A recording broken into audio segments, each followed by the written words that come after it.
Hello दोस्तों, प्रभु यीशु मसीह के नाम में आप सबको जय मसीह की। दोस्तों कैसे हैं? उम्मीद करते हैं कि आप सभी बढ़िया होंगे। परमेश्वर से दुआ प्रार्थना आराधना स्तुति करते होंगे। एंड दोस्तों इस वीडियो के आखिर तक बने रहिए और चैनल पे नहीं तो सब्सक्राइब कर लीजिएगा। चलिए शुरू करते हैं आज की इस वीडियो को। दोस्तों एक बार फिर से मैं परमेश्वर के कुछ वचनों को आपके बीच में रखूंगा कि ताकि आप लोग उन वचनों से कुछ सीखने को पाए और इस वीडियो के लास्ट तक बने रहे कि ताकि आपको इस वीडियो में सारी नॉलेज मिलने पाए। तो चलिए शुरू करते हैं आज की इस वीडियो को। दोस्तों आज का वचन हम पढ़ेंगे याकूब अध्याय 2 उसकी 14 आयत से लेकर हम 26 आयत तक पढ़ेंगे। आप सभी ध्यान देकर सुनिए और समझने की पूरी कोशिश करिए। तो आइए आज की इन वचनों को पढ़ते हैं और फिर समझेंगे। इसका हेडिंग है विश्वास और कर्म। हे मेरे भाइयों, यदि कोई कहे कि मुझे विश्वास है पर वह कर्म ना करता हो तो इससे क्या लाभ? क्या ऐसा विश्वास कभी उसका उद्धार कर सकता है? यदि कोई भाई या बहन नंगे उघाड़े हो और उन्हें प्रतिदिन भोजन की घटी हो और तुम में से कोई उनसे कहे कुशल से जाओ, तुम गर्म रहो और तृप्त रहो, पर जो वस्तुएं देह के लिए आवश्यक हैं वह उन्हें न दो तो क्या लाभ? वैसे ही विश्वास भी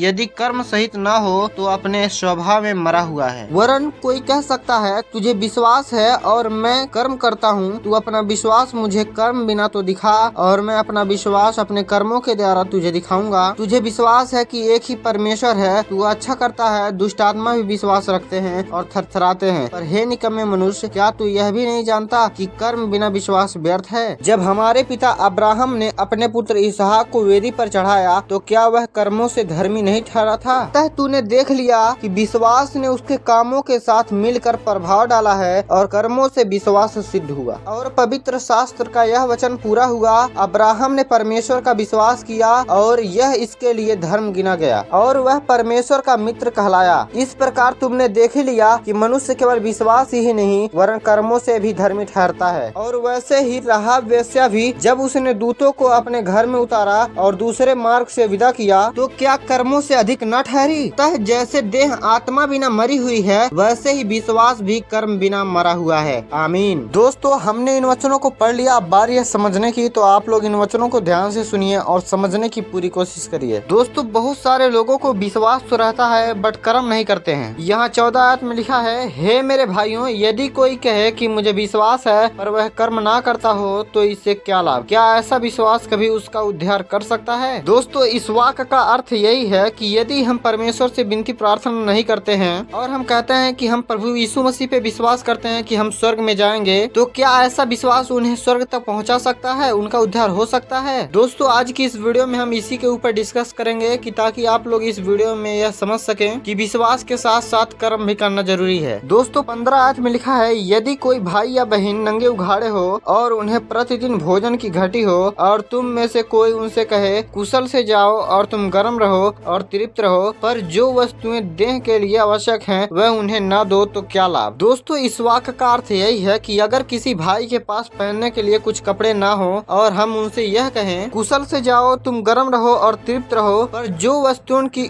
उन्हें जरूरत है उन वस्तुओं को हम उन्हें ना दें तो क्या लाभ? वैसे ही विश्वास भी यदि कर्म सहित न हो तो अपने स्वभाव में मरा हुआ है। इसलिए दोस्तों यदि एक गरीब व्यक्ति है और उसके पास पहनने के लिए कपड़े नहीं है और ना ही खाने के लिए भोजन, और अगर आपके पास की मदद करने के लिए कुछ हो तो आप उसे दान करें, तब परमेश्वर इन कर्मों को देख के आपको प्रतिफल देगा और आपको आशीष देगा। दोस्तों 21 आयत में लिखा है, जब हमारे पिता अब्राहम ने अपने पुत्र इसहाक को वेदी पर चढ़ाया तो क्या वह कर्मों में धर्मी न ठहरा था? दोस्तों ये बात अब्राहम की है जो परमेश्वर की उपस्थिति में चलते थे और वे परमेश्वर पे विश्वास रखते थे और उसके साथ साथ परमेश्वर की आज्ञाओं को मानते थे। तो परमेश्वर उन्हें एक दिन परखने के लिए उनके बेटे इसहाक की बलि मांगी और अब्राहम अपने बेटे को देने के लिए तैयार हो गए। तो सोचिए अब्राहम कितने धर्मी व्यक्ति हैं जो परमेश्वर की उपस्थिति में चलते हुए उन पे विश्वास करते हुए अपने कर्मों में भी सफल रहे। वैसे ही हमें भी विश्वास और कर्म दोनों में आगे बढ़ना चाहिए और परमेश्वर की नजर में हमें भी धर्मी बनना चाहिए। और दोस्तों यहाँ पे लास्ट आयत में लिखा है, अतः जैसे देह आत्मा बिना मरी हुई है वैसे ही विश्वास भी कर्म बिना मरा हुआ है। आमीन। मुझे उम्मीद है कि आप सबको ये वचन पसंद आया। परमेश्वर की उपस्थिति में और आगे बढ़ने के लिए मैं आपको जागृत कर रहा हूँ परमेश्वर के लिए, और आप लोग इन वचनों को अपने हृदय में रखें और परमेश्वर की उपस्थिति में विश्वास के साथ और कर्म भी करें कि ताकि परमेश्वर के नजर में आप पूरी तरह से धर्मी ठहरें। दोस्तों आज की इस वीडियो को हम यहीं पे समाप्त करते हैं, फिर मिलेंगे एक नए वीडियो के साथ। तब तक के लिए आप सबको जय मसीह की।